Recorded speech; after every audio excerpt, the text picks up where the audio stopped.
Hello everyone, welcome to good of classes. मेरा नाम है विश्वजीत श्रीवास्तव। आज के इस वीडियो में हम करेंगे सितंबर के दूसरे हफ्ते के करंट अफेयर्स। आप मुझे डिफरेंट सोशल मीडिया पर भी फॉलो कर सकते हैं। ये रही सबकी आईडी। चलिए वीडियो को शुरू करते हैं।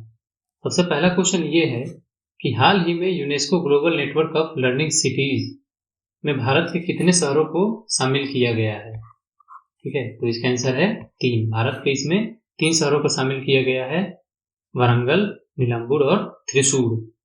और इसमें पूरे दुनिया से ना 77 सिटीज को शामिल किया गया है यूनेस्को के द्वारा। और ये जो वारंगल है ना, वारंगल में एक रामप्पा मंदिर था, हालांकि अब वो मुलुगु जिले में चला गया है, नया जिला बना है अभी। और रामप्पा मंदिर यूनेस्को वर्ल्ड हेरिटेज साइट घोषित किया गया था धौलावीरा गुजरात के साथ। और रामप्पा मंदिर को हम काकतीय रुद्रेश्वर मंदिर के नाम से भी जानते हैं। और यूनेस्को का हेडक्वार्टर कहाँ है? यूनेस्को का हेडक्वार्टर है पेरिस। और पेरिस में और किस किस चीज का हेडक्वार्टर है? पेरिस में हेडक्वार्टर है FATF का, OECD का और IEA का।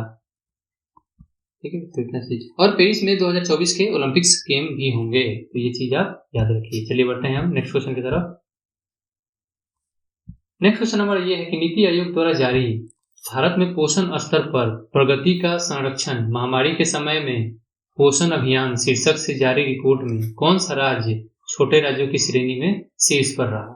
तो इसका आंसर है सिक्किम। छोटे राज्यों में सिक्किम टॉप पे रहा। और बड़े राज्यों में कौन रहा? बड़े राज्यों में महाराष्ट्र रहा, छोटे राज्यों में सिक्किम यहाँ लिखा हुआ है। और केंद्र शासित प्रदेश में दादरा और नगर हवेली एवं दमन और दीव। ठीक है, तो सिक्किम से और क्या याद रखना है? सिक्किम में 2 योजनाएं चल रही है महत्वपूर्ण, आमा योजना और वाहिनी योजना। और सिक्किम में एक फेमस लेक है, फेमस लेक का नाम क्या है? गुरुडोंगमार लेक। और सिक्किम के मामले को जियो हेरिटेज साइट घोषित किया गया था हिमाचल प्रदेश के शिवालिक फॉसिल नेशनल पार्क के साथ। और राज्य तितली घोषित किया गया है अभी सिक्किम में। क्या नाम है उसका? उसका नाम है ब्लू ड्यूक। ब्लू ड्यूक को घोषित किया गया है स्टेट बटरफ्लाई। और ये जो दादरा नगर हवेली है ना, ये पहला यूनियन टेरिटरी बना था जिसने अपने सभी घरों में जल से नल पहुंचा दिया था। और राज्यों में कौन बना था? राज्यों में बना था गोवा और यूनियन टेरिटरी में दादरा नगर हवेली, दमन एंड दीव। ठीक है, तो ये चीज आप याद रखिए। और ये पोषण अभियान अभी 2.0 चल रहा है, पोषण अभियान 2.0 चल रहा है अभी। क्या है पोषण 2.0? इसमें महिला बाल विकास मंत्रालय से चला रहा है अभी। और महिला बाल विकास मंत्री कौन है? स्मृति ईरानी, जो कि अब अल्पसंख्यक मामलों के भी मंत्री हो गई हैं। और ये अमेठी से लोकसभा सांसद हैं। ये जो पोषण 2.0 है ना, इसको 112 एस्पिरेशनल डिस्ट्रिक्ट्स में लागू किया गया है। और पोषण अभियान की शुरुआत कब की गई थी? पोषण 1 जो था हमारा, उसकी शुरुआत कब की गई थी? उसकी शुरुआत 2018 में की गई थी। तो इतना डाटा आप इसमें याद रखिए। चलिए बढ़ते हैं अगले क्वेश्चन की तरफ। अगला क्वेश्चन हमारा ये है कि हाल ही में किस शहर में तीसरे मुख्य सूचना सुरक्षा अधिकारी यानी chief information security officer deep drive training programme का आयोजन राष्ट्रीय ई गवर्नेंस डिवीजन के द्वारा किया गया? कहाँ पे किया गया इसका आयोजन? तो इसका आयोजन किया गया नई दिल्ली में। ठीक है, और इसका आयोजन किसने करवाया? इसका आयोजन करवाया IIPA ने। IIPA क्या है? Indian institute of public administration, यानी भारतीय लोक प्रशासन संस्थान, जो नई दिल्ली में स्थित है। और किसके द्वारा लॉन्च किया गया ये? इसको मिटी के द्वारा इसको जारी किया गया। मिटी क्या है? Ministry of electronics and information technology, जिसके मंत्री हैं अश्विनी वैष्णव। ठीक है, तो इतना चीज आप याद रखिए। चलिए बढ़ते हैं अगले क्वेश्चन की तरफ। अगला क्वेश्चन हमारा ये है कि हाल ही में शुरू की गई योजना, एक पहल है वेस्ट पहल। इसका संबंध किस क्षेत्र से है? सबसे पहले समझते हैं कि वेस्ट क्या है। वेस्ट है women in engineering science and technology. ठीक है, और इसका संबंध किस क्षेत्र से है? इसका संबंध है वुमेन विद स्टेम बैकग्राउंड। अब ये स्टेम क्या है? S से होता है साइंस, T से टेक्नोलॉजी, E से इंजीनियरिंग और M से मैथ। तो जो ये सारे जो क्षेत्र है ना, ये सब, इसमें क्या है कि महिलाओं की संख्या काफी कम है। तो इन सभी क्षेत्रों में महिलाओं को प्रोत्साहन देना इसका लक्ष्य है। ठीक है, और जो ये स्टेम है ना, इसी की एक पहल है ये बेस्ट। ठीक है, इसकी ये पहल है बेस्ट। और इसे कौन लागू कर रहा है? इसे जो हमारे मुख्य वैज्ञानिक सलाहकार हैं अजय सूद, उनका ऑफिस कर रहा है, जो कि ministry of science and technology के अधीन कार्य करता है। ठीक है, तो इतना डाटा आप इसमें याद रखिए। चलिए बढ़ते हैं अगले क्वेश्चन की तरफ। नेक्स्ट क्वेश्चन हमारा ये है कि हाल ही में किस देश के द्वारा याओगान 33 02 सैटेलाइट का प्रक्षेपण किया गया? ये 33 क्या है? ये 33 मतलब इसमें याओगान का ये 33वां उपग्रह है जो कि लॉन्च किया गया है किसके द्वारा? चाइना के द्वारा। तो ये चाइना के द्वारा लॉन्च किया गया है, याद रखिए। और इसको किसके द्वारा लॉन्च किया गया है? इसको लॉन्ग मार्च 4C के द्वारा इसको लॉन्च किया गया है। और चाइना की स्पेस एजेंसी का नाम क्या है? CNSA। और चाइना का स्पेस स्टेशन भी है, क्या नाम है उसका? तिएनजोंग। ठीक है। और इसी तिएनजोंग पे स्पेक्ट्रोस्कोप लगाने के लिए यूएन का एक प्रोजेक्ट है। यूएन एक प्रोजेक्ट कर रहा है इस पे स्पेक्ट्रोस्कोप लगाने के लिए। उस प्रोजेक्ट का नाम क्या है? सिंग प्रोजेक्ट। ठीक है। तो और इस सिंग प्रोजेक्ट में जो काम करेगा वो कौन काम करेगा? इसमें काम करेगा भारत की इंडियन इंस्टीट्यूट ऑफ एस्ट्रोफिजिक्स। इसमें भारत की इंडियन इंस्टीट्यूट ऑफ एस्ट्रोफिजिक्स काम करेगा इस सिंग प्रोजेक्ट में। ये सिंग प्रोजेक्ट क्या है? ये स्पेक्ट्रोस्कोप है, ये लगाया गया। स्पेक्ट्रोस्कोप लगाना है इसमें, किस पे? ये जो हमारा स्पेस स्टेशन है चाइना का, इस पे हमको स्पेक्ट्रोस्कोप लगाना है। और प्रोजेक्ट का नाम क्या है? सिंग प्रोजेक्ट, जिसको यूएन चला रहा है। समझ गए? चलिए बढ़ते हैं अगले क्वेश्चन की तरफ। नेक्स्ट क्वेश्चन हमारा ये है कि किस कंपनी ने घरेलू मैदान और घरेलू क्रिकेट मैचों पर आयोजित सभी अंतर्राष्ट्रीय मैचों पर, चाहे वो महिला हो या पुरुष हो, दोनों के लिए टाइटल स्पॉन्सर के लिए बीसीसीआई के साथ सहयोग किया है? तो ये है, यहाँ पर देख सकते हैं मास्टर कार्ड। तो इसका आंसर है मास्टर कार्ड। और मास्टर कार्ड के ब्रांड एम्बेसडर कौन है? महेंद्र सिंह धोनी। चलिए बढ़ते हैं अगले क्वेश्चन की तरफ।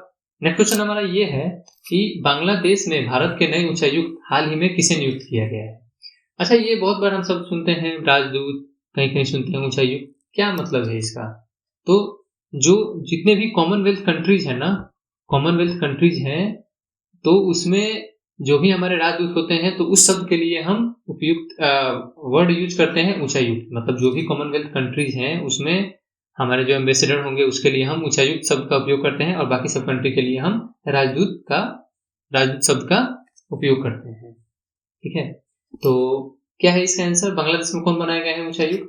तो बांग्लादेश में प्रणय वर्मा को हमारा उच्चायुक्त बनाया गया है। ठीक है। और यहाँ पे और हम नियुक्तियां कुछ देख लेते हैं जो राजदूत या फिर उच्चायुक्त बनाए गए हैं। तो वियतनाम में भारत के नए राजदूत बनाए गए हैं संदीप आर्या। और दक्षिण कोरिया में भारत के नए राजदूत बनाए गए हैं अमित कुमार। जापान में भारत के नए राजदूत बनाए गए हैं सीवी जॉर्ज। केन्या में भारत के नए उच्चायुक्त बनाए गए हैं नमग्या सी खम्पा। और न्यूजीलैंड में भारत की नई राजदूत बनाई गई है नीता भूषण, ये इंपॉर्टेंट याद रखिए। और कनाडा में भारत के नए उच्चायुक्त संजय वर्मा को बनाया गया है। और थाईलैंड में भारत के नए राजदूत किसे बनाया गया है? नागेश सिंह को। तो ये सब नियुक्तियां बहुत इंपॉर्टेंट है, एग्जाम में जरूर इसमें से कोई ना कोई प्रश्न पूछा जाएगा। चलिए बढ़ते हैं नेक्स्ट क्वेश्चन की तरफ। नेक्स्ट क्वेश्चन हमारा ये है कि एक ई प्रिकॉशन पोर्टल है जो केंद्र सरकार के डिजिटल इंडिया मिशन के तहत संचालित किया जाता है, में पूछ रहा है कि किस राज्य ने मामलों के निपटान और प्रविष्टियों की संख्या में प्रथम स्थान हासिल किया है?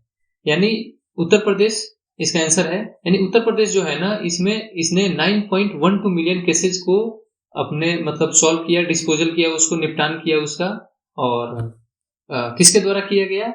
ये ई प्रिकॉशन प्रोसिक्यूशन पोर्टल के द्वारा इसका निपटान किया गया। ठीक है। तो ये क्या है? ये पोर्टल कोई नया पोर्टल नहीं है। इस पोर्टल को 2 साल पहले लॉन्च किया गया था। क्या है ये? इस पे पुलिस विभाग, जेल विभाग, फोरेंसिक विभाग हो गया या फिर अदालत हो गया, तो जो भी ये सब केसेज होंगे ना, इन सबको ये सारे मिलके डाटा को जल्दी से जल्दी ट्रांसफर कर सकते हैं इलेक्ट्रॉनिक माध्यम से। ठीक है। तो ये है प्रोजेक्ट ई प्रोसिक्यूशन पोर्टल। चलिए बढ़ते हैं नेक्स्ट क्वेश्चन की तरफ। नेक्स्ट क्वेश्चन हमारा ये है कि भारत और किस देश ने हाल ही में counter ransomware cyber security exercise का आयोजन संयुक्त रूप से भाग लिया इसमें? तो किसने किया?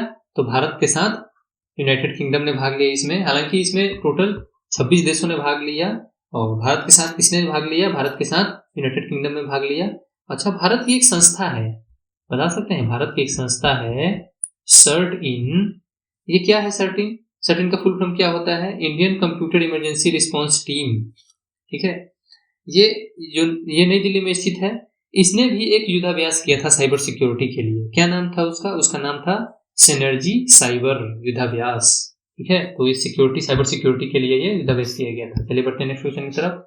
10वां क्वेश्चन हमारा ये है कि भारत के किस राज्य या केंद्र शासित प्रदेश में पहली बार माउंटेन साइकिलिंग वर्ल्ड कप यानी UCI mountain bike eliminator world cup का आयोजन किया जा रहा है? तो इसका आयोजन कहाँ किया जा रहा है? इसका आयोजन लद्दाख के लेह में किया जा रहा है।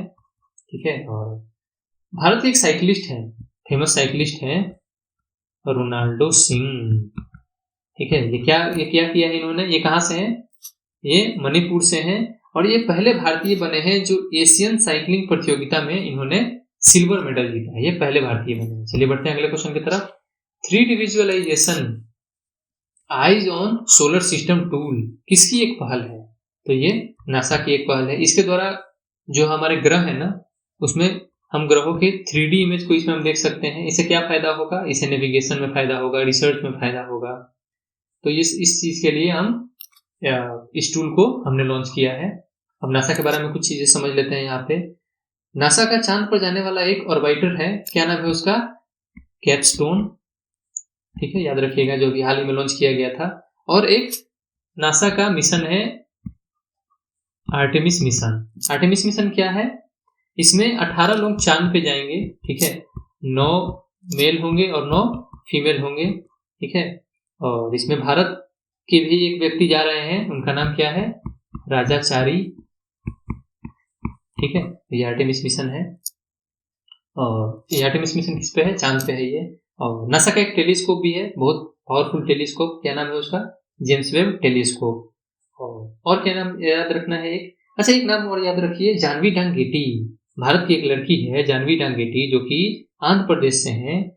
इनको नासा के इंटरनेशनल स्पेस और एयर प्रोग्राम में शामिल किया गया है।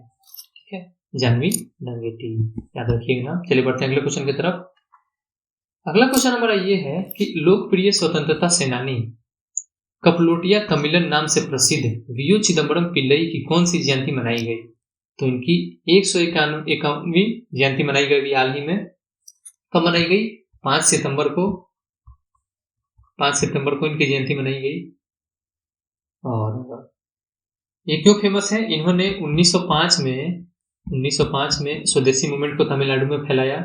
और एक तूतीकोरिन पोर्ट है, उस तूतीकोरिन पोर्ट का भी नाम अब चेंज कर दिया गया है। किसके नाम पे रखा गया है? वीओ चिदम्बरम पोर्ट नाम रखा गया है, वीओ चिदम्बरम पिल्लई के नाम पे। और एनोर पोर्ट का नाम कामराजार के नाम पे रखा गया है, कामराजार। भारत में 13 मेजर पोर्ट हैं और 13वां मेजर पोर्ट कौन सा बना था? बधावन, जो कि महाराष्ट्र में है। और तो बस इस क्वेश्चन में इतना याद रखिए। चलिए बढ़ते हैं नेक्स्ट क्वेश्चन की तरफ। अगला क्वेश्चन हमारा ये है कि न्यू नेशनल कोऑपरेटिव पॉलिसी का मसौदा तैयार करने के लिए गठित राष्ट्रीय स्तर की समिति का अध्यक्ष किसे नियुक्त किया गया है? तो इसका आंसर है सुरेश प्रभु जी को इसका अध्यक्ष चुना गया है। और नई सहकारी नीति यानी न्यू कोऑपरेटिव पॉलिसी है, यह क्या है? यह सहकार से समृद्धि विजन को साकार करेगा और सहकारी संस्थाओं को सहयोग करना इसका लक्ष्य है। और सहकारी संगठन जो हमारा है ना, कोऑपरेटिव सोसाइटी को कोऑपरेटिव यानी सहकारी संगठन को हमारे संविधान में ऐड किया गया था। कब ऐड किया गया था? 97वें कॉन्स्टिट्यूशन अमेंडमेंट एक्ट 2011 के द्वारा। और इसे किस पार्ट में रखा गया है? इसे पार्ट 9B में रखा गया है, कोऑपरेटिव सोसाइटीज को। और पार्ट 9 में किसको रखा गया है? पार्ट 9 में किसको रखा गया है? पार्ट 9A में रखा गया है किसको? म्युनिसिपैलिटी को। और पार्ट 9 में रखा गया है पंचायत को। पार्ट 9A में रखा गया है म्युनिसिपैलिटीज को और इसमें रखा गया है पार्ट 9 में रखा गया है पंचायत को। और पार्ट 9B में रखा गया है किसको? कोऑपरेटिव सोसाइटीज को। ठीक है, और कब ऐड किया गया था? 97वां संविधान संशोधन 2011 में। ठीक है, चलिए बढ़ते हैं अगले क्वेश्चन की तरफ। हाल ही में भारत और किस देश के बीच 7 समझौता ज्ञापनों पर हस्ताक्षर किए गए हैं? तो ये है बांग्लादेश के साथ 7 समझौते पर हस्ताक्षर किए गए हैं अभी। तो ये 7 आप याद रखिए, यहाँ पे 7 जो समझौता है इन क्षेत्रों में है connectivity through railway, water resources, Rushikulya नदी पे, और स्पेस टेक्नोलॉजी में, ब्रॉडकास्टिंग में, साइंटिफिक टेक्नोलॉजी कोऑपरेशन में, जुडिशियल मैटर्स में, इंफॉर्मेशन टेक्नोलॉजी फॉर रेलवेज में। इतना चीज आप याद रखिए। चलिए बढ़ते हैं अगले क्वेश्चन की तरफ।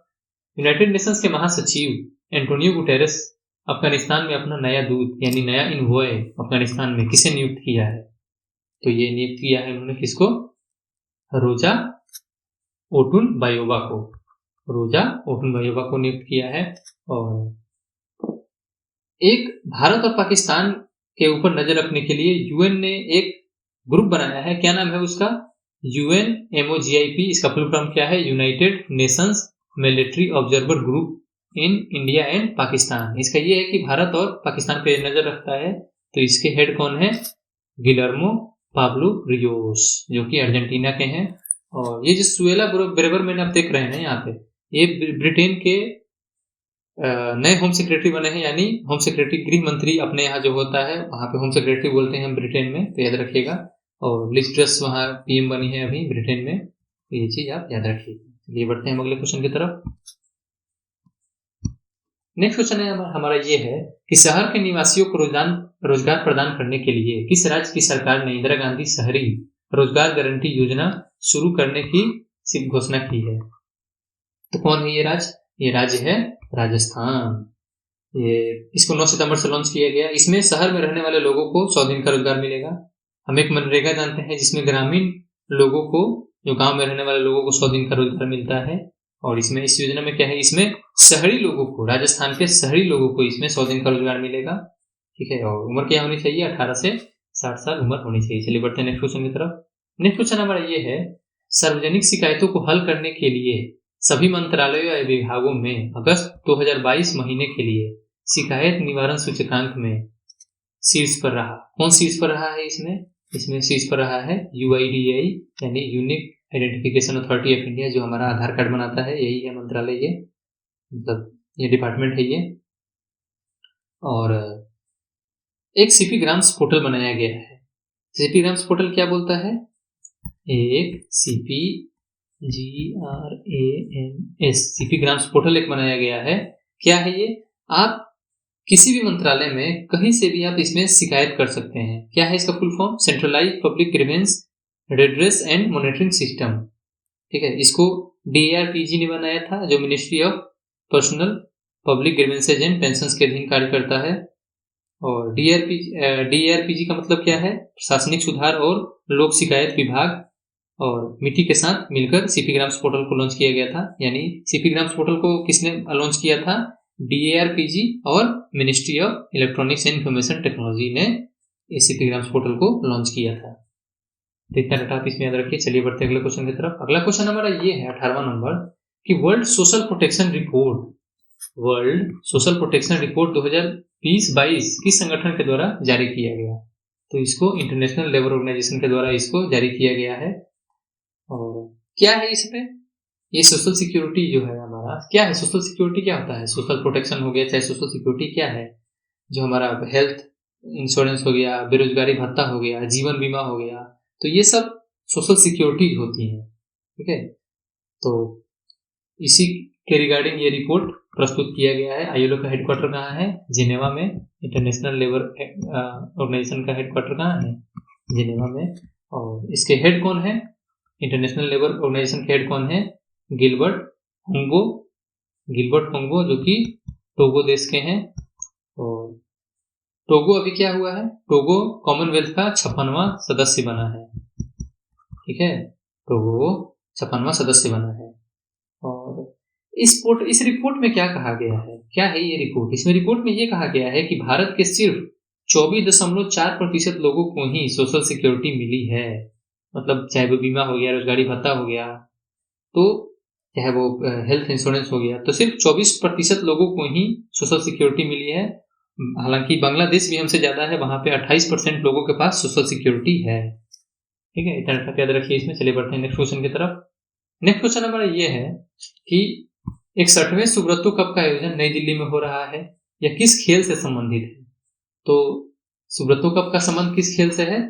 सुब्रतो कप का संबंध फुटबॉल से है। बहुत एग्जाम में पूछा जाता है ये सब क्वेश्चन। और फुटबॉल से रिलेटेड और कौन कौन से टूर्नामेंट्स हैं? संतोष ट्रॉफी है, डूरंट कप है, इंडियन सुपर लीग है और रोवर्स कप है। रोजर्स कप को आप रोजर्स कप से कंफ्यूज मत कीजिएगा। जो रोजर्स कप है ना वो टेनिस में खेला जाता है, ठीक है, और रोजर्स कप फुटबॉल में होता है। रोजर्स कप टेनिस में और रोजर्स कप फुटबॉल में, ठीक है। चलिए बढ़ते हैं अगले क्वेश्चन की तरफ। भारत में किस दिन राष्ट्रीय सिनेमा दिवस मनाया जाएगा? तो 16 सितंबर को राष्ट्रीय सिनेमा दिवस के रूप में मनाया जाएगा, ठीक है। और जो हमारा नेशनल स्कूल ऑफ ड्रामा है ना, उसका एक रंग महोत्सव होता है। तो रंग महोत्सव कहाँ हुआ? मुंबई में, ठीक है। नेशनल स्कूल ऑफ ड्रामा का भारत रंग महोत्सव मुंबई में हुआ और इसका उद्घाटन किसने किया था? भगत सिंह कोश्यारी ने, ठीक है। और मध्य प्रदेश बना है मोस्ट फिल्म फ्रेंडली स्टेट, पिछले साल सिक्किम था। और बेस्ट फिल्म कौन है? बेस्ट फिल्म और 6वें राष्ट्रीय फिल्म पुरस्कारों में बेस्ट फिल्म कौन है? बेस्ट फिल्म है सूरडई पोट्रू, जो कि एक तमिल फिल्म है। बेस्ट एक्टर है सूर्या, सूरडई पोट्रू के लिए, और अजय देवगन तानाजी के लिए, 2 लोगों को मिला है। और बेस्ट एक्ट्रेस कौन है? अपर्णा बालमुरली, सूरडई पोट्रू के लिए इनको अवार्ड मिला है। तो इतना चीज आप इसमें याद रखिए। चलिए बढ़ते हैं नेक्स्ट क्वेश्चन की तरफ। और कुछ इंपॉर्टेंट डेज और भी है इसमें, जैसे कौन कौन से हैं? 8 सितंबर को मनाया गया अंतर्राष्ट्रीय साक्षरता दिवस और इसका थीम क्या था?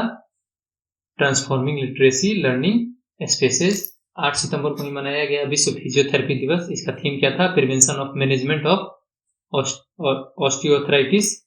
9 सितंबर को मनाया गया शिक्षा को हमलों से बचाने के लिए दिवस मनाया गया। उसका आयोजन किसने किया? यूनेस्को और यूनिसेफ ने इसका आयोजन मिलकर किया। 9 सितंबर को ही मनाया गया हिमालय दिवस, किसके द्वारा? उत्तराखंड के द्वारा मनाया गया इसको। और 10 सितंबर को मनाया गया विश्व आत्महत्या रोकथाम दिवस और इसका थीम क्या था? इसका थीम था क्रिएटिंग होप थ्रू एक्शन। और 16 सितंबर को मनाया गया राष्ट्रीय सिनेमा दिवस, जो कि हमने पिछले क्वेश्चन में देखा, ठीक है। और इस क्वेश्चन में ना बहुत कंफ्यूजन होता है। राष्ट्रीय शिक्षक दिवस कब मनाया जाता है? 5 सितंबर को। राष्ट्रीय शिक्षक दिवस जो हम भारत में मनाते हैं, टीचर्स डे, वो 5 सितंबर को होता है। लेकिन विश्व शिक्षक दिवस कब होता है? वर्ल्ड टीचर्स डे, ये 5 अक्टूबर के दिन होता है। और राष्ट्रीय शिक्षा दिवस कब होता है? ये तो शिक्षक दिवस था यहाँ, लेकिन शिक्षा दिवस कब मनाया जाता है? नेशनल एजुकेशन डे इसको मनाया जाता है 11 नवंबर को। मौलाना अबुल कलाम आजाद के बर्थ एनिवर्सरी को मनाया जाता है, जो कि भारत के पहले शिक्षा मंत्री थे। और अंतर्राष्ट्रीय साक्षरता दिवस यानी इंटरनेशनल लिटरेसी डे 8 सितंबर को मनाया जाता है। चलिए बढ़ते हैं नेक्स्ट क्वेश्चन। ये है ममंकम मेला जिसका आयोजन 12 साल में एक बार किया जाता है, जो कितने दिनों तक चलता है? 28 दिनों तक चलता है। यह किस राज्य का मेला है? तो यह मेला है केरल का, ठीक है। और आप यहाँ पे देख लीजिए 12 साल में एक बार मनाया जाता है इसको, और भरतपुजा नदी के किनारे, और 28 दिन तक चलता है ये लंबा त्योहार। और क्या है ये तिरुवनंतपुरम जो जगह है ना, तो केरल में यहाँ लाखों श्रद्धालु आते थे पहले। ये धार्मिक गांव है, तो इसको लोग चाहते हैं कि इसको हेरिटेज गांव घोषित कर दिया जाए। जैसे अभी दिल्ली के अनंग ताल झील को भी हेरिटेज साइट घोषित किया गया है, यानी राष्ट्रीय महत्व का स्थान घोषित किया गया है। वैसे ही यहाँ के लोग चाहते हैं कि इसको भी इंटरनेशनल हेरिटेज का मतलब वर्ल्ड हेरिटेज साइट घोषित कर दिया जाए इसको। चलिए बढ़ते हैं नेक्स्ट क्वेश्चन की तरफ। हमारा नेक्स्ट क्वेश्चन ये है कि भारत का पहला इंटरनेशनल कोविड-19 वैक्सीन इन्कोवैक का निर्माण किस कंपनी के द्वारा किया गया है? इंटरनेशनल मतलब क्या होता है? नाक से दी जाने वाली कोविड-19 की दवा, इसका नाम क्या है? इन्कोवैक। इसका निर्माण किस कंपनी ने किया है? तो इसका निर्माण किया है भारत बायोटेक कंपनी ने, जो कि हैदराबाद में है। और कोवैक्सीन आपने दवाई सुनी होगी ना, कोवैक्सीन इसी ने बनाई थी, भारत बायोटेक ने, ठीक है। ये नेजल वैक्सीन है। और इसको कैसे बनाया गया है? इसको चिंपैंजी के एडिनो वायरस के द्वारा बनाया गया है इसको, जो हमारे शरीर में एंटीबॉडी बनाता है। तो ये सब डाटा याद रखिए। चलिए बढ़ते हैं नेक्स्ट क्वेश्चन की तरफ। महानगर गैस लिमिटेड यानी एमजीएल का नया अध्यक्ष किसे बनाया गया है? किसे नियुक्त किया गया है? तो एमजीएल का नया अध्यक्ष नियुक्त किया गया है महेश विश्वनाथन अय्यर को नियुक्त किया गया है एमजीएल का अध्यक्ष। और एमजीएल गेल की ही एक सब्सिडरी कंपनी है, और ये एक सरकारी कंपनी है जो नेचुरल गैस का वितरण करती है। बढ़ते हैं नेक्स्ट क्वेश्चन की तरफ। दिल्ली मॉडल स्कूल योजना के तर्ज पर 26 स्कूल ऑफ एक्सीलेंस और 15 मॉडल स्कूल का उद्घाटन किस राज्य के द्वारा किया गया है? तो इसका उद्घाटन किया गया है तमिलनाडु के द्वारा। ठीक है, जिस टाइप के मॉडल स्कूल दिल्ली में है ना, उसी तर्ज पे तमिलनाडु में भी इस स्कूल का उद्घाटन किया गया है। और लड़कियां स्कूल ना छोड़े उसके लिए तमिलनाडु की सरकार ने एक योजना चलाई है। क्या नाम है उस योजना का? उस योजना का नाम है पुदुमई पेन योजना। पुदुमई पेन योजना क्या है? इस योजना में इसमें कक्षा 5 से 12 तक के स्कूल जाने वाली लड़कियों को सरकार हर साल हर महीने सरकार 1,000 रुपए देगी। जो कक्षा 5 से कक्षा 12 तक की लड़कियां हैं स्कूल जाने वाली, उनको हर महीने 1,000 रुपए सरकार देगी। ठीक है, और न्यू एजुकेशन पॉलिसी जो हमारा नेशनल एजुकेशन पॉलिसी है उसका टारगेट क्या है? उसका टारगेट ये है कि 2030 तक ग्रॉस एनरोलमेंट रेशियो को स्कूलों में कितना करना है? 100% और कॉलेजों में 50%। ठीक है, चलिए बढ़ते हैं नेक्स्ट क्वेश्चन की तरफ। नेक्स्ट क्वेश्चन हमारा ये है कि हाल ही में INS तारागिरी जो कि स्टील फ्रिगेट का एक जहाज है का अनावरण किया गया। यह भारतीय नौसेना के किस परियोजना के तहत बनाया गया है? तो ये परियोजना कौन सा है? ये परियोजना है प्रोजेक्ट 17A। मेरे पहले वीडियो का पहला क्वेश्चन यही था, आप उस वीडियो को जरूर देखिएगा, उसमें मैंने डिटेल में इस क्वेश्चन को डिस्कस किया है। और तो ये प्रोजेक्ट 17A है क्या? ये प्रोजेक्ट 17A एक स्टील फ्रिगेट है, छुप के मार करने वाले ये जहाज होते हैं, छोटे छोटे जहाज। और इसमें टोटल 7 जहाज बनाए जाएंगे। इसमें 4 को बनाएगा मजगांव डॉक शिप बिल्डर्स जो कि मुंबई में है, और 3 को बनाएगा GRSC कोलकाता। ठीक है, और तो 4 यहाँ पे भी बन चुके हैं, तो चारों के नाम पे याद रख सकते हैं। और 5वां ये अभी तारागिरी का उद्घाटन किया गया है। तो 4 कौन कौन से हैं? INS नीलगिरी है, INS हिमगिरी है, INS उदयगिरी और INS दूनागिरी। और किसको किसने बनाया है यहाँ पे लिखा हुआ है, आप याद रखिएगा इस चीज को। चलिए बढ़ते हैं नेक्स्ट क्वेश्चन की तरफ। नेक्स्ट क्वेश्चन हमारा ये है कि दूसरे भारत और जापान 2+2 मंत्री स्तरीय संवाद का आयोजन किस शहर में किया जाएगा? तो इसका आयोजन कहाँ किया जाएगा? इसका आयोजन किया जाएगा टोक्यो में। ठीक है, 2+2 ये मंत्री स्तरीय संवाद क्या होता है? ये मतलब इसमें 2 लोग भाग लेते हैं। इसमें रक्षा मंत्री राजनाथ सिंह और हमारे विदेश मंत्री एस जयशंकर भाग लेंगे। ठीक है, तो चलिए बढ़ते हैं नेक्स्ट क्वेश्चन की तरफ। किस मेट्रो रेल परियोजना के दूसरे चरण की मंजूरी केंद्रीय मंत्रिमंडल ने हाल ही में दी है? तो कौन सी रेल परियोजना है? तो ये है कोच्चि मेट्रो रेल परियोजना, जो कि 11 किलोमीटर की दूसरे चरण की ये मंजूरी मिली है। अभी 11 किलोमीटर का बनेगा इसमें रूट। तो ये है कोच्चि मेट्रो। और कोच्चि से और क्या याद है? कोचिन शिपयार्ड है, कोचिन शिपयार्ड है जिसने INS विक्रांत को बनाया है। INS विक्रांत क्या है? INS विक्रांत है विमान वाहक पोत। ठीक है, चलिए क्वेश्चन। सड़क परिवहन और राजमार्ग मंत्री श्री नितिन गडकरी ने किस शहर में मंथन सम्मेलन सार्वजनिक एक्सपो का उद्घाटन किया? तो कहाँ पे इसका उद्घाटन किया गया? इसका उद्घाटन बेंगलुरु में किया गया।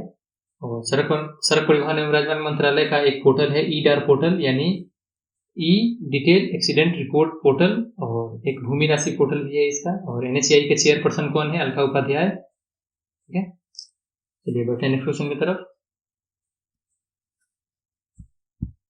नेक्स्ट क्वेश्चन नंबर ये है कि ग्राउंड वाटर रिचार्ज और जल स्तर में सुधार के लिए छाता योजना किस राज्य सरकार के द्वारा शुरू किया गया है? तो इसको उड़ीसा के द्वारा शुरू किया गया है छाता योजना को। इसमें बारिश के पानी को हम इकट्ठा करेंगे और फिर उसको ग्राउंड में हम पहुंचाएंगे ताकि हमारा ग्राउंड वाटर रिचार्ज हो सके। नेक्स्ट क्वेश्चन ये है कि केंद्रीय मंत्री पीयूष गोयल ने किस शहर में Setu programme supporting entrepreneurs in transforming and upskilling programme ये लॉन्च किया है? ये सेतु प्रोग्राम। ठीक है, तो कहाँ पे इसको लॉन्च किया है? इसको लॉन्च किया गया है सैन फ्रांसिस्को में। इसमें अमेरिका के इन्वेस्टर को भारत के स्टार्टअप से कनेक्ट कर दिया जाएगा ताकि वो यहाँ पे अपना इन्वेस्ट कर सके, बिजनेस कर सके। और उद्योग मंत्रालय द्वारा सेतु को बनाया गया है, उद्योग मंत्रालय द्वारा इस सेतु को बनाया गया है। और Piyush Goyal Indo Pacific economic forum यानी IPEF को अटेंड करने भी गए थे। कहाँ पे गए थे? लॉस एंजलिस गए थे। ठीक है, और IPEF संगठन अमेरिका ने एशियन कंट्री से जुड़ने के लिए बनाया है। ठीक है, IPEF ये जो संगठन बनाया है इसको एशियन कंट्री से जुड़ने के लिए बनाया है। और IPEF में टोटल 14 कंट्रीज हैं इसमें। ठीक है, और IPEF का पहला समिट कहाँ हुआ था? लॉस एंजलिस में। और लॉस एंजलिस में ही 2028 के ओलंपिक गेम्स होंगे। इतना चीज आप याद रखिए इस क्वेश्चन में। नेक्स्ट क्वेश्चन की तरफ बढ़ते हैं। रक्षा मंत्री राजनाथ सिंह को किस देश के द्वारा तेजस घोड़ा उपहार में दिया गया? तो ये मंगोलिया के द्वारा उनको तेजस नाम का घोड़ा प्रदान किया गया। और मंगोलिया के साथ क्या कोई हम युद्धाभ्यास करते हैं? तो मंगोलिया के साथ हमारा एक युद्धाभ्यास होता है जिसका नाम है नोमैडिक एलिफेंट। और मंगोलिया एक और युद्धाभ्यास करता है, क्या नाम है उसका? उसका नाम है खान क्वेस्ट। हालांकि उसमें और भी सारे कंट्रीज भाग लेते हैं, उसमें भारत भी शामिल होता है उसमें। और ये जो मंगोलिया है ना, इसमें 30 लाख घोड़े होते हैं, 30 लाख घोड़े हैं इसमें। और आदमी की संख्या भी यहाँ पे उतनी ही है, 30 लाख, यानी 30 लाख लोग भी हैं और 30 लाख घोड़े भी हैं वहाँ पे, यानी घोड़े की संख्या काफी ज्यादा है मंगोलिया में। और मंगोलिया का कैपिटल क्या है? मंगोलिया का कैपिटल है उलन बटोर। चलिए बढ़ते हैं नेक्स्ट क्वेश्चन की तरफ। फाउंडेशन लर्निंग सर्वे FLS हाल ही में केंद्रीय शिक्षा मंत्रालय और किस संगठन के साथ किया गया? तो ये NCERT और केंद्रीय शिक्षा मंत्रालय के साथ इसको लागू किया गया है इसको, ठीक है। और क्या है ये FLS 2022 में यहाँ पे पढ़ सकते हैं आप। निपुण भारत मिशन के तहत फाउंडेशन लिटरेसी और न्यूमरेसी प्रयासों को मजबूत करने की दिशा में महत्वपूर्ण कदम के रूप में इसको शुरू किया गया है। और FLS क्या है? FLS का उद्देश्य है कि जो भी हमारे 22 भारतीय भाषाएं हैं ना, उनके समझ के साथ पढ़ने के लिए मानक स्थापित करना इसका उद्देश्य है। चलिए बढ़ते हैं नेक्स्ट क्वेश्चन की तरफ। भारतीय पूर्व नौसेना प्रमुख एडमिरल सुनील लांबा को किस देश के द्वारा पिंजेंट जेसा जेमलेन यानी मेरिटोरियस सर्विस मेडल से सम्मानित किया गया है? तो ये देश है सिंगापुर, यानी सिंगापुर के द्वारा ये अवार्ड दिया गया है। और वर्तमान में हमारे नेवी चीफ कौन है? आर हरि कुमार हमारे वर्तमान नेवी चीफ है। बढ़ते हैं नेक्स्ट क्वेश्चन की तरफ। Pacific area travels writer association यानी पटवा द्वारा दिए गए संस्कृति सर्वश्रेष्ठ गंतव्य के लिए अंतर्राष्ट्रीय यात्रा पुरस्कार 2023 किसने जीता है? तो ये जीता है पश्चिम बंगाल ने, याद रखिए आप। और ये अवार्ड बर्लिन में जो world tourism and aviation leader summit 2023 होगा ना, वहां पे ये प्रदान किया जाएगा, यानी अभी इसकी घोषणा हो गई है, दिया जाएगा ये 2023 में। पुराने चार्टर को एक प्रगतिशील संविधान के साथ बदलने के प्रस्ताव को किस देश ने जनमत संग्रह ने खारिज कर दिया उसको? यानी क्या था, ये नया संविधान बनने वाला था इस देश में, लेकिन जनमत संग्रह कराया गया और जनमत संग्रह ने इस नए संविधान को खारिज कर दिया। उनके लोगों ने बोला, इस देश के लोगों ने बोला कि नहीं, हमें नया संविधान नहीं चाहिए। तो ये देश है चिली, ठीक है। 62% लोगों ने कहा कि नहीं, हमें नया संविधान नहीं चाहिए। और चिली साउथ अमेरिका का एक कंट्री है जिसका कैपिटल है सेंटियागो। और एटाकामा डेजर्ट चिली में ही है। और चिली के पड़ोसी देश अर्जेंटीना में पेंटागोनिया डेजर्ट पाया जाता है। पेंटागोनिया का डेजर्ट पाया जाता है अर्जेंटीना में, और अटाकामा डेजर्ट चिली में। और चिली एवं अर्जेंटीना के बॉर्डर पर एक ज्वालामुखी पाया जाता है। क्या नाम है उसका? उसका नाम है ओजस डेल सालाडो, जो दुनिया का सबसे ऊंचा ज्वालामुखी है। और एंडीज के पहाड़ यहीं स्थित हैं, जो दुनिया की सबसे लंबी पर्वत श्रृंखला है, ठीक है। चलिए बढ़ते हैं नेक्स्ट क्वेश्चन की तरफ।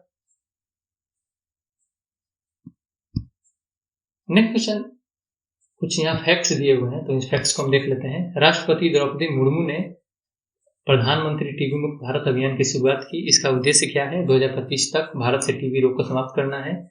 निक्षय मित्र भी राष्ट्रपति जी ने बनाया है। इस पर गरीब मरीज को आप अगर दान देना चाहें तो दे सकते हैं। और निक्षय पोषण योजना भी सरकार द्वारा शुरू किया गया है, जिसमें टीबी मरीज के परिवार वालों को हर महीने 500 रुपये डीबीटी के माध्यम से दिए जाते हैं। और विश्व टीबी दिवस मनाया जाता है 24 मार्च को।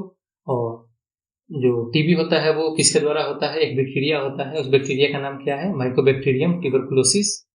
और बैक्टीरिया जो है वो किसको अफेक्ट करता है? हमारे फेफड़े को यानी लंग्स को अफेक्ट करता है। नेक्स्ट क्वेश्चन हमारा ये है कि progress on the sustainable development goals SDG the gender snapshot 2022 report किस संगठन के द्वारा जारी किया गया है? तो ये जारी किया गया है यूनाइटेड नेशंस वुमेन यानी UN वुमेन और UNDESA यानी UNDESA मतलब United nation department of economic and social affairs, ठीक है। तो इसके द्वारा ये रिपोर्ट जारी किया गया है। और हमें 17 सस्टेनेबल डेवलपमेंट गोल्स हैं जो कि हमें 2030 तक अचीव करने हैं इसको। और इसमें जो 5वां हमारा सस्टेनेबल डेवलपमेंट गोल्स है ना, उसमें लिंग समानता के बारे में बात की गई है। और यूएनडेसा और यूएन वुमेन, इन दोनों का हेडक्वार्टर कहाँ पे है? इन दोनों का हेडक्वार्टर न्यूयॉर्क में स्थित है। ठीक है, चलिए बढ़ते हैं नेक्स्ट क्वेश्चन की तरफ। तो ये है हमारा 17 सस्टेनेबल डेवलपमेंट गोल्स जिसको अचीव करना है 2030 तक। चलिए बढ़ते हैं नेक्स्ट। हाल ही में चर्चा में रही किरीट पारिक समिति का संबंध किस क्षेत्र से है? तो इसका संबंध है गैस मूल्य निर्धारण। अभी क्या है ना कि हम गैसों को ना अन्य देशों से खरीदते हैं, तो इसी के मूल्य निर्धारण के लिए इस समिति का गठन किया गया है। चलिए बढ़ते हैं नेक्स्ट क्वेश्चन की तरफ। भारत के मुख्य न्यायाधीश कौन बने हैं? भारत के मुख्य न्यायाधीश अभी उदय उमेश ललित ने नागरिक सेवाओं के लिए नेशनल लीगल सर्विसेज अथॉरिटी यानी नालसा केंद्र का उद्घाटन किस शहर में किया? उदय उमेश ललित जी ने नालसा केंद्र का उद्घाटन किस शहर में किया? तो इसका उद्घाटन कहाँ पे किया गया? इसका उद्घाटन किया गया नई दिल्ली में। और नालसा का कार्य क्या है? नालसा का कार्य यह है कि गरीब से गरीब लोगों को भी कानूनी सहायता दी जाए। और नालसा की स्थापना कब की गई थी? 1995 में, याद रखिए आप। और उदय उमेश ललित हमारे चीफ जस्टिस ऑफ इंडिया बने हैं, 49वें चीफ जस्टिस बने हैं हमारे, याद रखिए ये सब चीजें। चलिए बढ़ते हैं नेक्स्ट क्वेश्चन की तरफ। नीति आयोग और किस देश के ministry for economic cooperation and development यानी बीएमजेड ने नीति बीएमजेड सहयोग वार्ता का अनावरण किया है? तो ये है जर्मनी।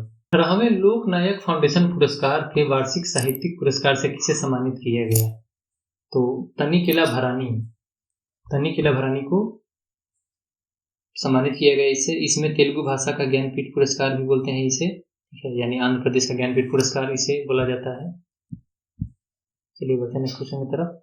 भारत का पहला सरकारी बैंक कौन बना है जो new direct tax collection system tin यानी टैक्स इंफॉर्मेशन नेटवर्क 2.0 पे लाइव हो गया है? तो पहला सरकारी बैंक कौन सा है? तो पहला सरकारी बैंक है बैंक ऑफ इंडिया। ठीक है, याद रखिए आप।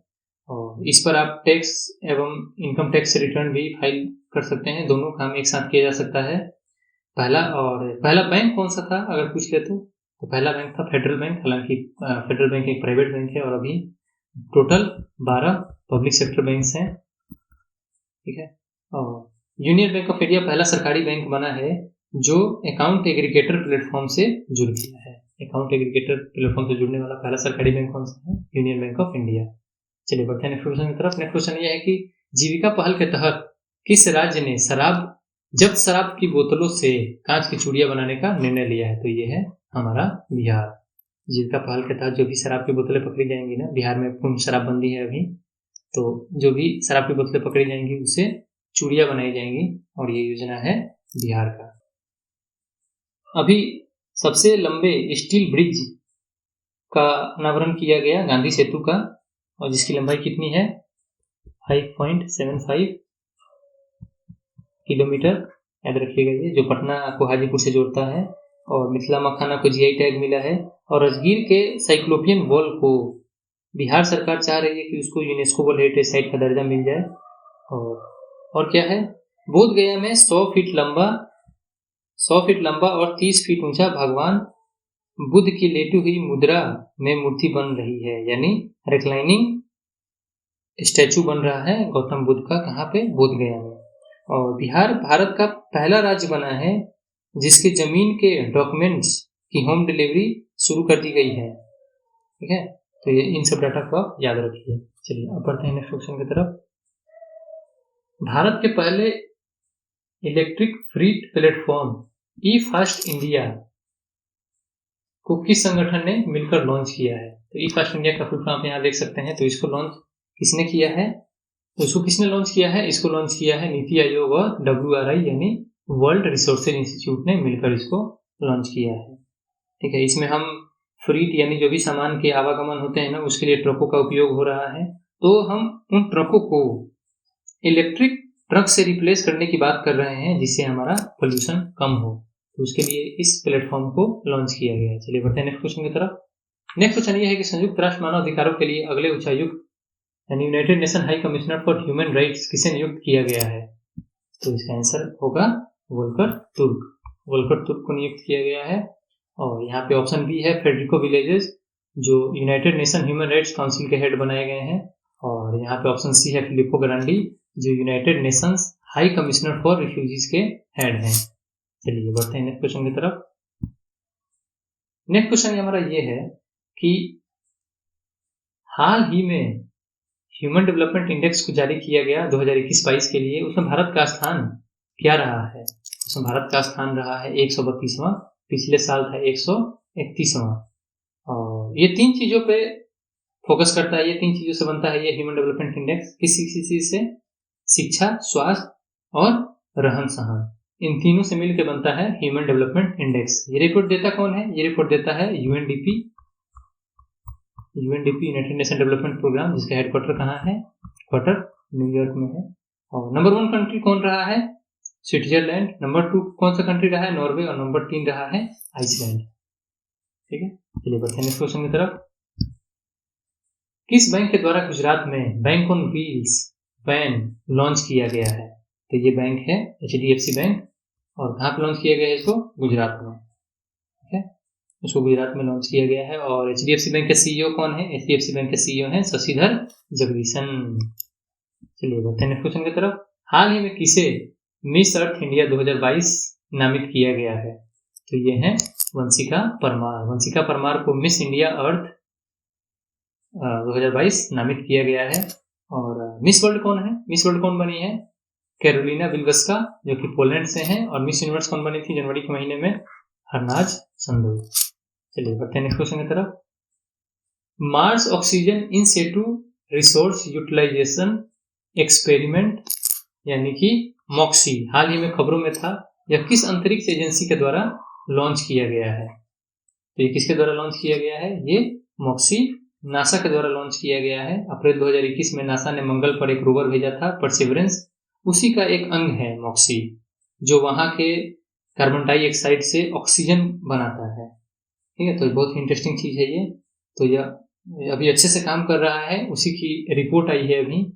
ठीक है, और नासा का शुक्र ग्रह पे कौन सा मिशन है? नासा का शुक्र ग्रह पे मिशन है दा विंसी प्लस और वेरिटास। और कैपस्टोन नासा का एक और मिशन है चांद पे, हालांकि एक ये ऑर्बिटर है। और आंध्र प्रदेश की जानवी डंगेटी का नाम याद रखिए, भारत की पहली लड़की बनी है जिसको नासा ने अपने इंटरनेशनल स्पेस और एयर प्रोग्राम में शामिल किया है। और सन को स्टडी करने के लिए नासा के कौन से 2 मिशन हैं? नासा के 2 मिशन हैं, म्यूज और हेलियो स्वार्म। ठीक है, और नासा का एंड्योरेंस मिशन है, नासा का एंड्योरेंस मिशन है, वो किसके लिए है? वो पृथ्वी के लिए है। क्यों लॉन्च किया गया है एंड्योरेंस मिशन को? क्यों इसको इसलिए लॉन्च किया गया है कि धरती पे जीवन क्यों संभव है और ग्रहों पे संभव क्यों नहीं है जीवन, इसके लिए इस एंड्योरेंस मिशन को नासा ने लॉन्च किया है। भारतीय सेना और किस संगठन ने मिलकर quick reaction surface to air missile प्रणाली का सफल परीक्षण किया, जिसकी मारक क्षमता 20 से 30 किलोमीटर है? ठीक है, तो इसको DRDO और भारतीय सेना ने इसको मिलकर लॉन्च किया। ठीक है, और कहाँ से लॉन्च किया गया इसको चांदीपुर बालासोर डिस्ट्रिक्ट उड़ीसा से लॉन्च किया गया। और ये चीज याद रखिए आप, DRDO के नए चेयरमैन बनाए गए हैं समीर V कामत। ठीक है, बढ़ते हैं नेक्स्ट क्वेश्चन की तरफ। छत्तीसगढ़ में 2 नए जिले बने हैं। कौन कौन से नए जिले बने हैं? मनेन्द्रगढ़, चिमरी, भरतपुर और शक्ति जिला। इसके साथ ही छत्तीसगढ़ में कुल जिलों की संख्या कितनी हो गई है? तो छत्तीसगढ़ में जिलों की संख्या हो गई है 33। और छत्तीसगढ़ राज्य बना था 1 नवंबर सन 2000 को। ठीक है, मध्य प्रदेश से अलग होकर बना था, 26वां राज्य बना था छत्तीसगढ़, याद रखिए आप ये। और 9 नवंबर 2000 को बना था उत्तराखंड, उत्तर प्रदेश से अलग होकर 27वां राज्य बना। और 15 नवंबर सन 2000 को झारखंड, बिहार से अलग होकर बना भारत का 28वां राज्य। और 2 जून 2014 को तेलंगाना आंध्र प्रदेश से अलग होकर 29वां राज्य बना। हालांकि Jammu and Kashmir union territory बनने के बाद, जम्मू कश्मीर और लद्दाख यूनियन टेरिटरी बनने के बाद भारत में टोटल राज्यों की संख्या कितनी हो गई है? 28 और 8 केंद्र शासित प्रदेश हैं भारत में। चलिए बढ़ते हैं नेक्स्ट क्वेश्चन की तरफ। फाल्गु नदी पर बने भारत के सबसे लंबे रबर बांध गया जी बांध का उद्घाटन किया गया, यह किस राज्य में स्थित है? तो यह बिहार में स्थित है, इसका उद्घाटन अभी किया गया और ये 411 मीटर लंबा है। और यहाँ पे एक नदी है तो ये नदी कौन सी है? फाल्गु नदी। और क्या याद रखते हैं यहाँ पे एक विष्णुपद मंदिर भी है, विष्णुपद मंदिर है यहाँ पे, और जहाँ पे पितृपक्ष मेला भी लगता है, जहाँ लोग अपने पूर्वजों को पिंडदान देते हैं। और इसको बनाया किसने है, इसमें सहयोग किसने दिया है? इसमें IIT रुड़की ने इसमें सहयोग किया है। ठीक है, तो ये बिहार में बना है पुल। चलिए बढ़ते हैं नेक्स्ट क्वेश्चन की तरफ।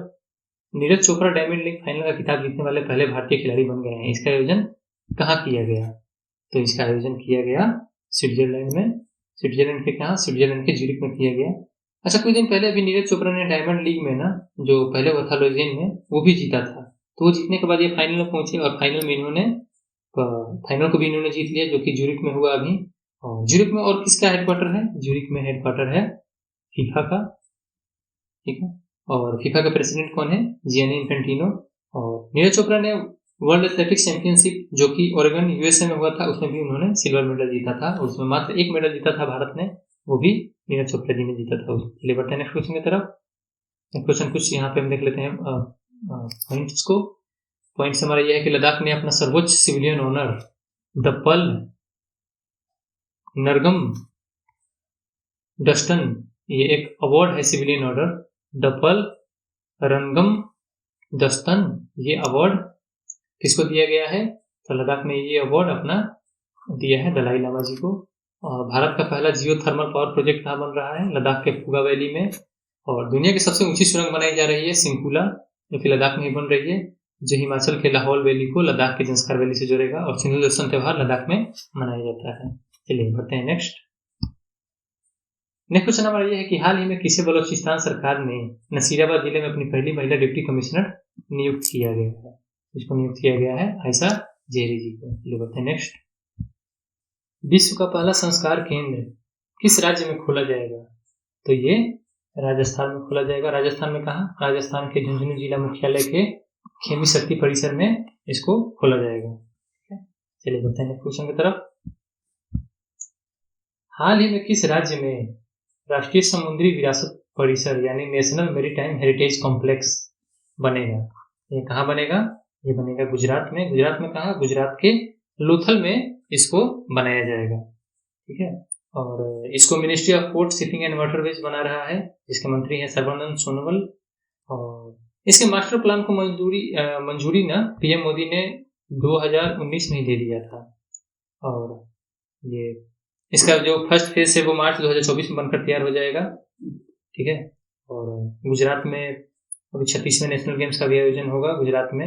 इसका शुभंकर क्या होगा? 36वें नेशनल गेम्स का सवज। 36वें नेशनल गेम्स का शुभंकर क्या होगा? सवज।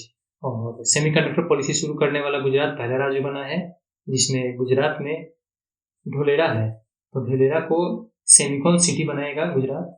और स्टील स्लैग से बने भारत के पहले रोड का भी उद्घाटन सूरत में किया गया। ठीक है, जो स्टील कचरा होता है उससे पहला रोड बनाया गया है, कहाँ पे? सूरत में। और गुजरात में गिर नेशनल पार्क है, जो एशियाटिक लाइन के लिए फेमस है। वंसना नेशनल पार्क है, मगीन नेशनल पार्क है, ब्लैक बक वेलाबडोर नेशनल पार्क है। और गुजरात में थोल लेक है, कंकड़िया लेक है, नल सरोवर है, सुरसागर लेक है, एवं खिजरिया वाइल्ड लाइफ सेंचुरी है, और सरदार सरोवर डैम भी है, जो कि नर्मदा नदी पर स्थित है। चलिए बढ़ते हैं नेक्स्ट क्वेश्चन की तरफ। सस्टेनेबल कोस्टल मैनेजमेंट यानी सतत तटीय प्रबंधन पर राष्ट्रीय सम्मेलन का आयोजन हाल ही में कहाँ किया गया है? तो इसका आयोजन उड़ीसा में किया गया है, याद रखिएगा आप ये। और राष्ट्रीय MSME पुरस्कार 2022 में उड़ीसा को प्रथम पुरस्कार से सम्मानित किया गया है। समुद्री तट की सुरक्षा के लिए उड़ीसा ने NIOT यानी national institute of ocean technology के साथ समझौता किया है। और एक और चीज याद रखिए, यूनेस्को ने उड़ीसा के 2 गांवों को सुनामी रेडी डिक्लेयर किया था कुछ दिन पहले। वो 2 गांव कौन से थे? नौलिया शाही एवं वेंकट रायपुर। और उड़ीसा के चांदीपुर से ही अभी पृथ्वी 2 का सफल परीक्षण किया गया। पृथ्वी 2 क्या है? पृथ्वी 2 है शॉर्ट रेंज बैलिस्टिक मिसाइल, या 500 से 1000 किलो तक का वॉरहेड ले जा सकता है, एवं इसकी मारक क्षमता कितनी है? 250 से 350 किलोमीटर। और उड़ीसा में गहीमाथा बीच है, जहाँ ओलिव रिडले टर्टल्स आते हैं मास नेस्टिंग करने। और उड़ीसा में चिल्का लेक है, खारे पानी की, जो कि सबसे बड़ी लेक है। सुनाबेरा वाइल्ड लाइफ सेंचुरी है और ऋषिकुल्या बीच भी है ओडिशा में। किस राज्य की सरकार किसानों को एक विशिष्ट form ID, unique form ID प्रदान करेगी? ठीक है, तो ये है उत्तर प्रदेश। उत्तर प्रदेश एक जैसे आधार कार्ड होता है ना, उसी टाइप की एक फॉर्म आईडी प्रदान करेगी जो किसानों के लिए होगा। ठीक है, और सर क्यों लॉन्च किया जाएगा इसको? ताकि जो भी सरकारी योजनाएं आए ना किसानों के लिए, उसका लाभ किसानों को मिल सके। और क्या हुआ है उत्तर प्रदेश में? उत्तर प्रदेश में एनसीआर के तर्ज पे एससीआर बनाया जाएगा। मतलब स्टेट, जैसे एनसीआर होता है ना नेशनल कैपिटल रीजन, उसी तरह एससीआर बनाया जाएगा, स्टेट कैपिटल रीजन। यानी लखनऊ के आसपास के क्षेत्र को ना एससीआर के तर्ज पे विकसित किया जाएगा। और भारत का पहला नाइट सफारी और जैव विविधता पार्क लखनऊ में बनाया जाएगा। पंचामृत योजना चल रही है यूपी में, इसमें गन्ने का उत्पादन लागत को कम किया जाएगा तथा 5 तकनीकों के माध्यम से उत्पादन और भूमि की उर्वरता बढ़ाने का प्रयास करेगी उत्तर प्रदेश की सरकार। और वाराणसी में अखिल भारतीय शिक्षा समागम का उद्घाटन हुआ अभी। और यूपी में 10 रामसर साइट्स हैं, यूपी में 10 रामसर साइट्स है, दुधवा नेशनल पार्क है और कतरनिया घाट वाइल्ड लाइफ सेंचुरी है। ये सब डाटा आप याद रखिए उत्तर प्रदेश के बारे में। चलिए बढ़ते हैं नेक्स्ट क्वेश्चन तरफ। हाल ही में किस राज्य की सरकार ने प्राथमिक और माध्यमिक शिक्षा विभागों को आपस में विलय कर दिया है? तो इन दोनों को विलय करके ना, जो प्राथमिक शिक्षा है और माध्यमिक शिक्षा विभाग है, ठीक है, इन दोनों को मिला के एक नया विभाग बनाया गया है। कौन सा नया विभाग बनाया गया है? स्कूल शिक्षा विभाग। ठीक है, कहाँ पे? असम में स्कूल शिक्षा विभाग दोनों को मर्ज करके बना दिया गया है। नेक्स्ट क्वेश्चन की तरफ। हाल ही में किस राज्य के द्वारा resident safety and security portal launch किया गया है? किस राज्य के द्वारा resident safety and security portal को लॉन्च किया गया है? तो ये है हमारा प्यारा मेघालय।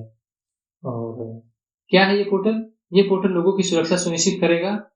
ठीक है, और जो भी लोग रहते हैं वहां पे उनकी सुरक्षा सुनिश्चित करेगा। मेघालय के सीएम है कॉनराड संगमा, मेघालय के गवर्नर है सत्यपाल मलिक। और सत्यपाल मलिक को 2021 में सत्यनाम देव अवार्ड भी मिला था। मेघालय में उमियम लेक है, बालपक्रम नेशनल पार्क है, नोकरेक नेशनल पार्क है। मेघालय में 83वीं टेबल टेनिस चैंपियनशिप का आयोजन हुआ था। मेघालय के लिविंग रूट्स ब्रिज को यूनेस्को वर्ल्ड हेरिटेज साइट में शामिल किया गया है, टेंटेटिव लिस्ट में शामिल किया गया है उसमें। और डीपी वाहलांग मेघालय के नए मुख्य सचिव बने हैं। और मेघालय में the centre for medical skills for paramedical staff स्थापित करने की घोषणा हुई है। और मेडिकल में रूरल बैकयार्ड पिगरी स्कीम शुरू किया गया है। तो ये सब डाटा आप याद रखिए मेघालय के बारे में। चलिए बढ़ते हैं नेक्स्ट क्वेश्चन की तरफ। पहली बार कौन सा राज्य रणजी मैचों की मेजबानी करेगा? कौन सा राज्य करेगा? तो ये है हमारा प्यारा सिक्किम। तो सिक्किम के सीएम कौन है? सिक्किम के सीएम है प्रेम सिंह तमांग, जिसको पीएस गोले भी बोलते हैं। गवर्नर कौन है? गवर्नर है गंगा प्रसाद। आमा योजना और वाहिनी योजना चलाई जा रही है सिक्किम में। और सिक्किम 16 मई 1975 को भारत का 22वां राज्य बना था, याद रखिएगा ये। ठीक है, 22वां राज्य बना था भारत का 1975 में। कब? 16 मई को। और इसके लिए संविधान में एक संशोधन किया गया था, 36 कॉन्स्टिट्यूशनल अमेंडमेंट एक्ट किया गया था। तो ये सब डाटा याद रखिए। चलिए बढ़ते हैं नेक्स्ट क्वेश्चन के बारे में। और एरोन फिंच, ये सब डाटा है। एरोन फिंच ने अंतर्राष्ट्रीय वनडे क्रिकेट से संन्यास ले लिया, ये ऑस्ट्रेलिया के हैं। और सुरेश रैना ने अंतर्राष्ट्रीय क्रिकेट के सभी रूपों से संन्यास ले लिया। बांग्लादेश के मुशफिकुर रहीम एवं तमीम इकबाल, इन दोनों ने T20 अंतर्राष्ट्रीय क्रिकेट से संन्यास की घोषणा कर दी अभी। और विराट कोहली ऐसे क्रिकेटर बने हैं अभी हाल में,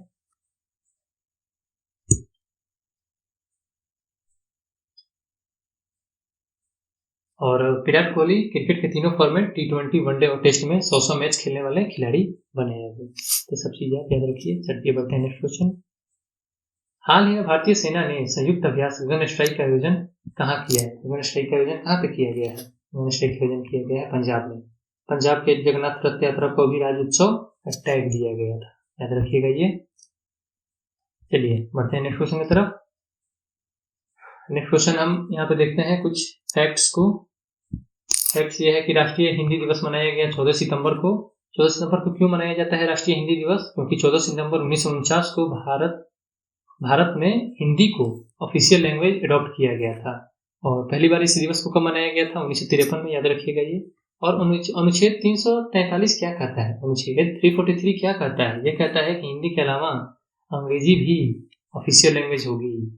और हिंदी को 8वीं अनुसूची में रखा गया है, लेकिन यह क्लासिकल लैंग्वेज नहीं है। क्लासिकल लैंग्वेज 6 होते हैं भारत में। कौन कौन से हैं? तमिल, तेलुगु, कन्नड़, मलयालम, उड़िया और संस्कृत।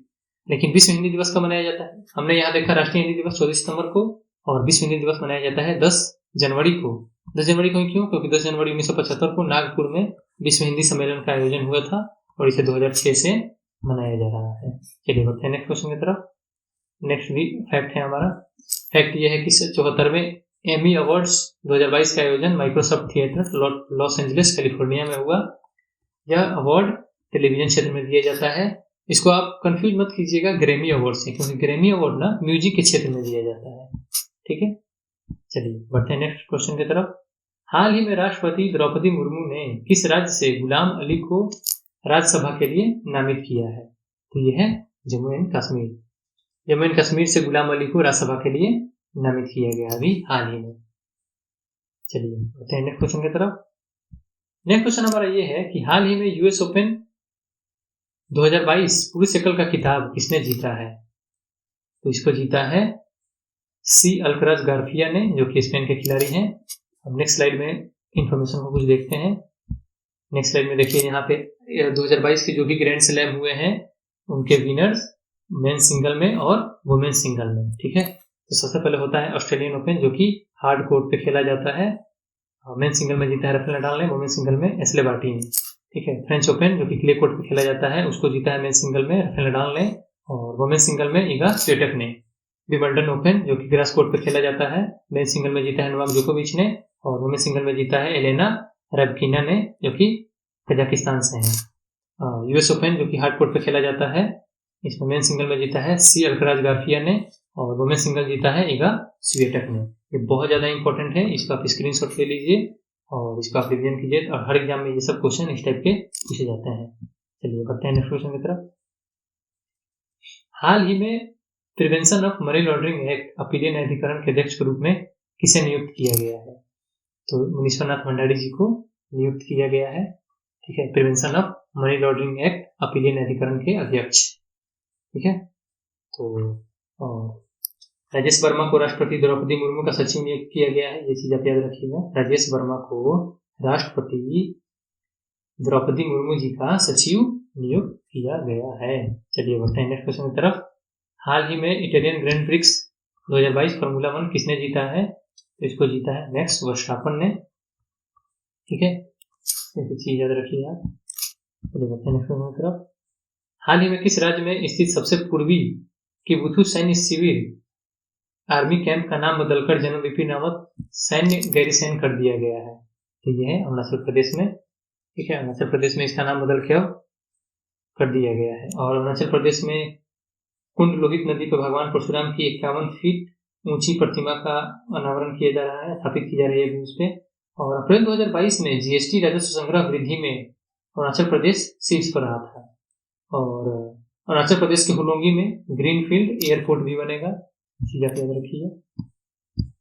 चलिए बढ़ते हैं नेक्स्ट क्वेश्चन की तरफ। हाल ही में आयोजित एशिया कप क्रिकेट 2022 का फाइनल किस देश ने जीता? तो ये जीता है श्रीलंका ने। ठीक है, और श्रीलंका ने जीता है इसको। श्रीलंका ने किसको हरा के जीता? श्रीलंका ने पाकिस्तान को हरा के जीता, और ये 6th टाइम था जब श्रीलंका ने जीता इसको। और श्रीलंका का कैपिटल का नाम क्या है? श्रीलंका का कैपिटल एक है कोलंबो और एक है श्री जयवर्धनापुरा कोट्टे। ठीक है, तो कोलंबो जो है ना, Colombo executive and judicial capital है, और श्री जयवर्धनापुरा कोट्टे है लेजिस्लेटिव कैपिटल। याद रखिएगा, कोलंबो है एग्जीक्यूटिव एंड जुडिशियल कैपिटल और श्री जयवर्धनापुरा कोट्टे है लेजिस्लेटिव कैपिटल। ठीक है, तो आप दोनों को याद रखिए। श्रीलंका का पीएम कौन है? दिनेश गुणवर्धने, और प्रेसिडेंट है रानिल विक्रम सिंघे। ठीक है, चलिए बढ़ते हैं नेक्स्ट क्वेश्चन। किस राज्य के मुख्यमंत्री ने सिनेमैटिक टूरिज्म पॉलिसी लॉन्च किया है? सिनेमैटिक टूरिज्म पॉलिसी किसने लॉन्च किया है? ये है गुजरात। तो गुजरात के मुख्यमंत्री ने सिनेमैटिक टूरिज्म पॉलिसी को लॉन्च किया, और गुजरात के सीएम है भूपेंद्र भाई पटेल, और गवर्नर है आचार्य देवव्रत। केंद्रीय पर्यावरण मंत्रालय ने किस राज्य में नई तटीय क्षेत्र प्रबंधन योजना को मंजूरी दी है? तो कर्नाटक में नई तटीय क्षेत्र प्रबंधन योजना को मंजूरी दी गई है केंद्रीय पर्यावरण मंत्रालय के द्वारा। ठीक है। कर्नाटक के सीएम कौन है? कर्नाटक के सीएम है बसवराज बोम्मई और गवर्नर है थावरचंद गहलोत। और कर्नाटक में कौन सी योजना चल रही है? कर्नाटक में योजना चल रही है पुण्यकोटि दत्तू योजना चल रही है, जिसमें आप गाय को गोद ले सकते हैं। और स्वामी विवेकानंद युवा शक्ति योजना चल रही है। और कर्नाटक का मैट्टूर गांव भारत का एकमात्र ऐसा गांव है जहां लोग सिर्फ संस्कृत बोलते हैं। कौन सा गांव है? मत्तूर गांव। ठीक है, याद रखिए। चलिए बढ़ते हैं नेक्स्ट क्वेश्चन की तरफ। हाल ही में 2 दिवसीय राष्ट्रीय रक्षा एमएसएमई कॉन्क्लेव का आयोजन कहाँ पे किया गया? तो इसका आयोजन कोटा में किया गया, 2 दिवसीय राष्ट्रीय रक्षा एमएसएमई कॉन्क्लेव। ठीक है, बढ़ते हैं नेक्स्ट क्वेश्चन की तरफ। भारत में क्वांटम कंप्यूटिंग को आगे बढ़ाने के लिए आईबीएम के साथ किस आईआईटी ने साझेदारी की है? तो आईबीएम के साथ आईआईटी मद्रास ने साझेदारी की है। और इंडियन लैंग्वेज टेक्नोलॉजी को बढ़ावा देने के लिए नीलकणी केंद्र की स्थापना भी की गई है। और आईआईटी कानपुर के द्वारा निर्माण कार्यक्रम चलाया जा रहा है। आईआईटी कानपुर ने ही स्पेस रोबोट्स के लिए आर्टिफिशियल मसल बनाया है। भारत के 14वें अटॉर्नी जनरल किसे नियुक्त किया गया है? भारत का 14वां अटॉर्नी जनरल मुकुल रोहतगी को नियुक्त किया गया है। ये पहले भी हमारे अटॉर्नी जनरल रह चुके हैं। कब से कब तक? 2014 से 2017 तक ये हमारे अटॉर्नी जनरल रह चुके हैं, यानी अब दूसरी बार हमारे अटॉर्नी जनरल बने हैं। और 13वें कौन थे? 13वें अटॉर्नी जनरल कौन थे? के वेणुगोपाल थे। और आर्टिकल कौन सा होता है अटॉर्नी जनरल ऑफ इंडिया का? आर्टिकल 76 होता है। और भारत के पहले अटॉर्नी जनरल ऑफ इंडिया कौन थे? एमसी सीतलवाड़। यहाँ पे ऑप्शन देख रहे हैं ना, ऑप्शन सी, एमसी सीतलवाड़ थे। के वेणुगोपाल 13वें थे और ये पहले थे, एमसी सीतलवाड़। और एक सोलिसिटर जनरल ऑफ इंडिया भी होता है, जो कि हम vice attorney general of India बोल सकते हैं सोलिसिटर जनरल ऑफ इंडिया को। हालांकि सोलिसिटर जनरल ऑफ इंडिया का संविधान के किसी आर्टिकल में कोई उल्लेख नहीं मिलता है। और अटॉर्नी जनरल ऑफ इंडिया का कोई फिक्स टेन्योर नहीं होता है। ठीक है, तो इतना चीज आप डाटा याद रखिए इस क्वेश्चन में। चलिए बढ़ते हैं नेक्स्ट क्वेश्चन की तरफ। Next question facts. कुछ फैक्ट्स क्या क्या है? अमेरिकन एक्सप्रेस इंडिया का सीईओ संजय खन्ना को नियुक्त किया गया है। एन शमशीर को केरल असेंबली का स्पीकर चुना गया है। नवतेज शरण द्वारा लिखी पुस्तक, नवतेज शरण ने एक पुस्तक लिखी है क्रिम्सन स्प्रिंग, जिसको जेसीबी प्राइज 2022 के लिए लॉन्ग लिस्ट किया गया है। भारतीय रेलवे के पहिए बनाने के लिए मेक इन इंडिया के तहत अब प्राइवेट कंपनी भी शामिल इसमें होगी। और वंदे भारत एक्सप्रेस का 2nd जनरेशन यानी पार्ट 2 भी अपग्रेडेड जो फैसिलिटी के साथ है उसको अगस्त 2023 तक लॉन्च किया जाएगा। भारत 48 साल बाद वर्ल्ड डेयरी समिट का आयोजन कर रहा है। आयोजन कब हुआ इसका? 12 से 15 सितंबर तक इसका आयोजन ग्रेटर नोएडा में किया गया। भारतीय एयरफोर्स ने आरबीआई के साथ फाइनेंशियल अवेयरनेस पर सेमिनार का आयोजन किया। और लंपी स्किन डिजीज, जो कि जानवरों की एक डिजीज होती है, इसका स्वदेशी वैक्सीन भारत के वैज्ञानिकों ने तैयार कर लिया है। पीएम मोदी ने कहा इस चीज को, पीएम मोदी ने कहा जो वर्ल्ड डेयरी समिट हो रहा था ना ग्रेटर नोएडा में, यहीं पे पीएम मोदी ने कहा कि लंपी स्किन डिजीज को हमारे स्वदेशी वैक्सीन भारतीय वैज्ञानिकों ने तैयार कर लिया है।